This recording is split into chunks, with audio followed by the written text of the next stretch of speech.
This is no simple reform. It really is a revolution. Sex and race, because they are easy, visible differences, have been the primary ways of organizing human beings into superior and inferior groups and into the cheap labor on which this system still depends. We are talking about a society in which there will be no roles other than those chosen or those earned. We are really talking about humanism.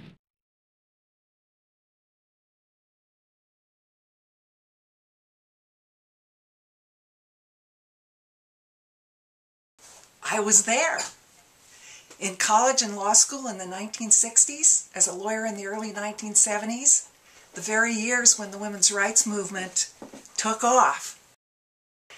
In the early 70s, I co-founded one of the first women's rights firms in the United States, Equal Rights Advocates, which is still going strong in San Francisco. And I worked with the handful, really, of other lawyers in the United States working on sex discrimination issues.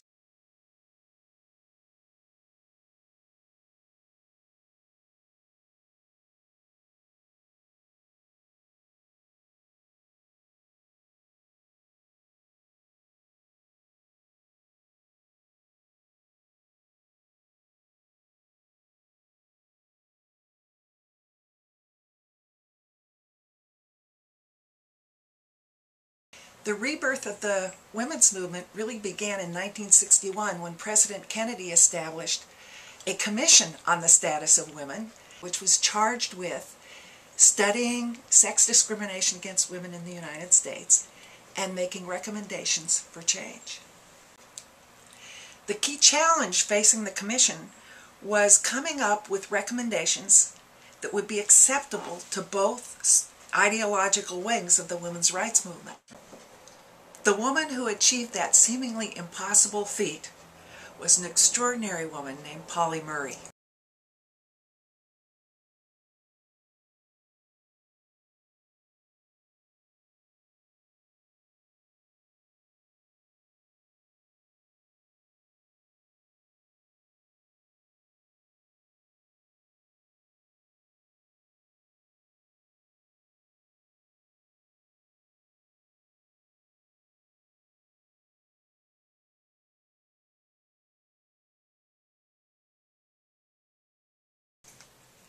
The Supreme Court had shown in Brown v. Board of Education that it was now more willing to use the Equal Protection Clause of the 14th Amendment on behalf of racial minorities.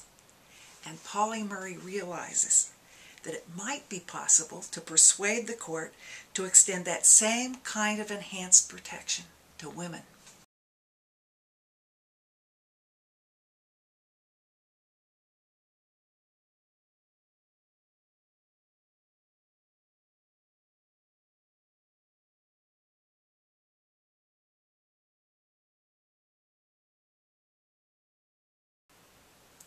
So to everyone's surprise, the bill goes to the Senate with sex included. But right away, there's an attempt to strip it right back out again. And once again, Polly Murray steps up. She teams up with some other veterans of the President's Commission, and they start a letter-writing campaign. Polly Murray herself writes this dynamite memo arguing that the sex language should stay in that bill. And they circulate to everyone they can, from the President of the United States on down. Within 2 weeks, the opposition in the Senate dissolves, and the bill is passed.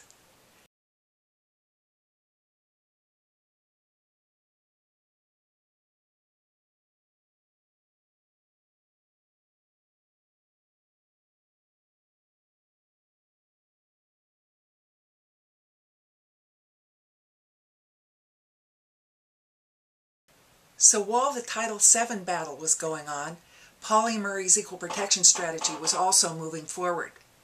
The first part of her strategy called for legal groups outside the government to look for a good case for bringing the Equal Protection Clause argument before the United States Supreme Court. There was a New York lawyer named Dorothy Kenyon. Kenyon was a longtime board member of the ACLU, and she had read Polly Murray's strategy memo. She found a case, White v. Crook, White involved an Alabama law that completely excluded women from sitting on juries, and she thought this might be the case. So Kenyon brought Murray onto the ACLU board, and together they won that case in the trial court. But the state of Alabama chose not to appeal it, so they didn't get their hearing before the Supreme Court.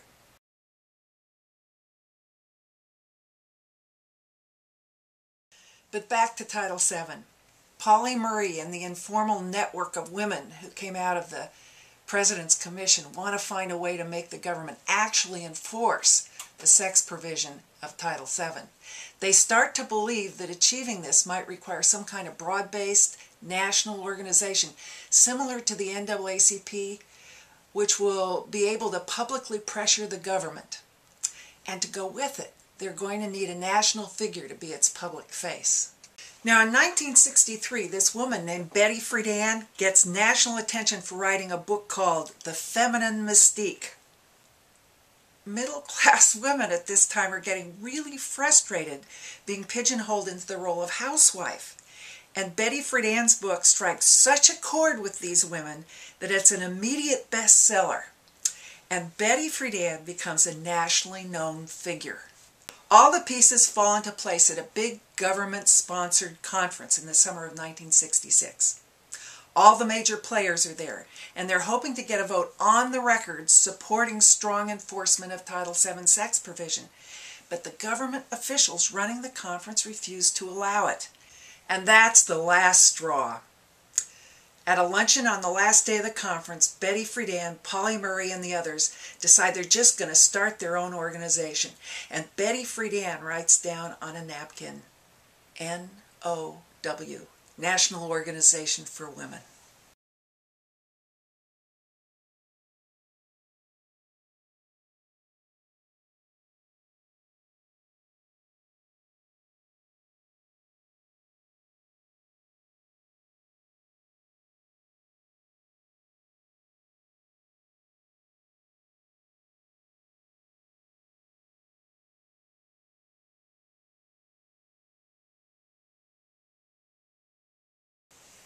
In June of 1970, representatives from the state ACLU offices come to New York for their biennial conference.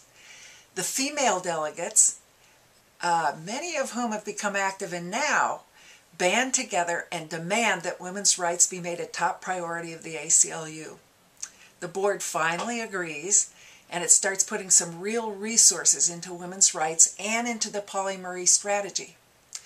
So ACLU lawyers start looking for a new test case to follow up on White versus Crook, which was that earlier case which didn't make it to the Supreme Court. And by the middle of 1970, they think they've got the case. So now the ACLU begins preparations for the case.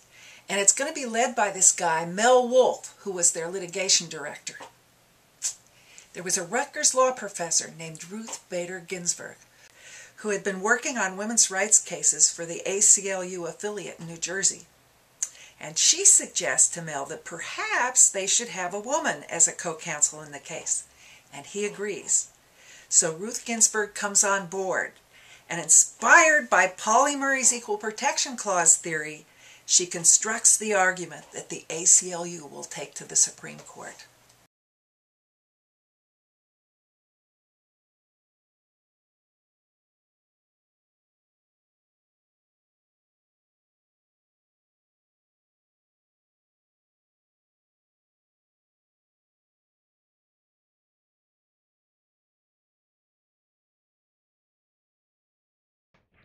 Prior decisions of this court have contributed to the separate and unequal status of women in the United States.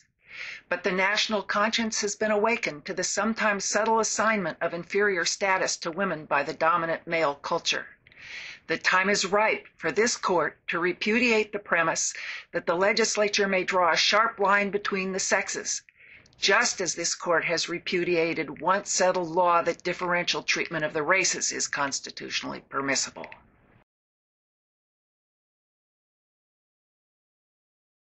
So its clear her argument wasn't just about this particular case. It was really about changing the way the Supreme Court approached all sex discrimination cases.